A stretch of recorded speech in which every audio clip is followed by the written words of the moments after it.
Okay. Hi, I'm Dana. Welcome to Tools and Tips to Owning Your Worth. How can we effectively talk to people about conversations and topics that society has deemed uncomfortable? That is what we are going to cover today on this podcast. So, first of all, I would like to recommend a book. There is no good card for this. It was written by Kelsey Crowe and Emily McDowell. I have used this book so many times, both in my personal life and through work.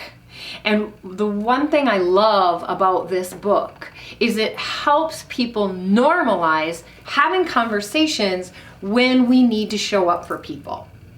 When someone loses a loved one, when someone is diagnosed with an illness, a severe illness, or an illness or a disease that will eventually lead to their death, then there's stigma.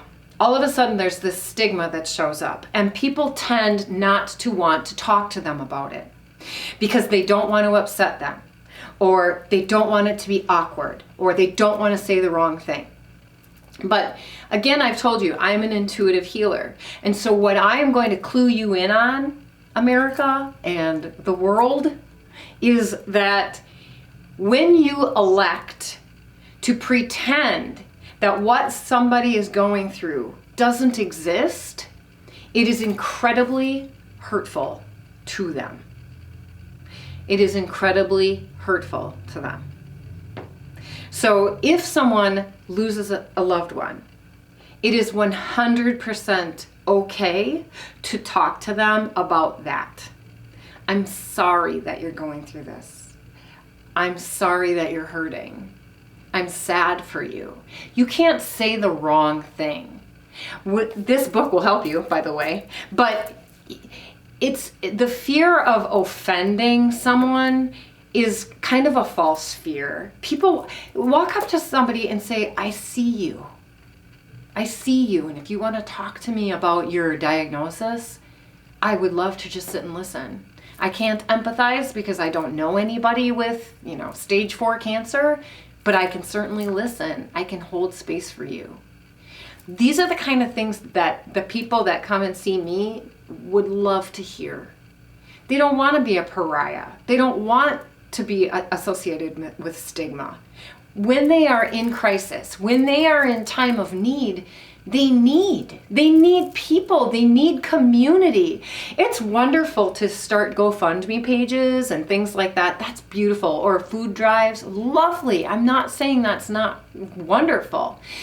But another way to show people that you care, to show up for people, is to walk through your own discomfort, your own fear, and your own ego, and just say to them, hey, I want to listen. I want to be here for you. I want to show up for you. And that's the tool. The tool is, first of all, tool number 1, the book. Tool number 2, I know how you feel. We all feel it, right? There's ego going, I don't want to say anything wrong. I don't want to offend them. So tool number 2 is ignore that. That's just a crock. It's not real. And tool number 3, say it anyway.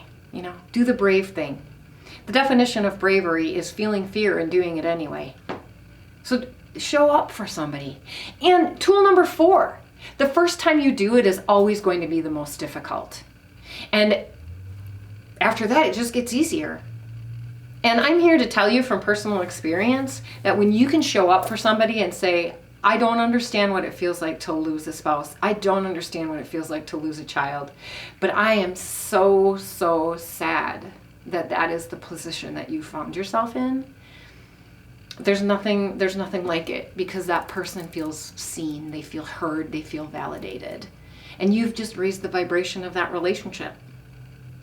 So I hope that I've given you some things to think about. Thank you to my subscribers. I love you guys. You're just absolutely the best people on the planet. If you're new to the channel, welcome. I really hope what I talk about resonates, and if it does, please like the episode, subscribe and poke around. I'd love for you to see some of the other videos. And please, to all of you in YouTube land, please add comments. I love them. Until next time, namaste.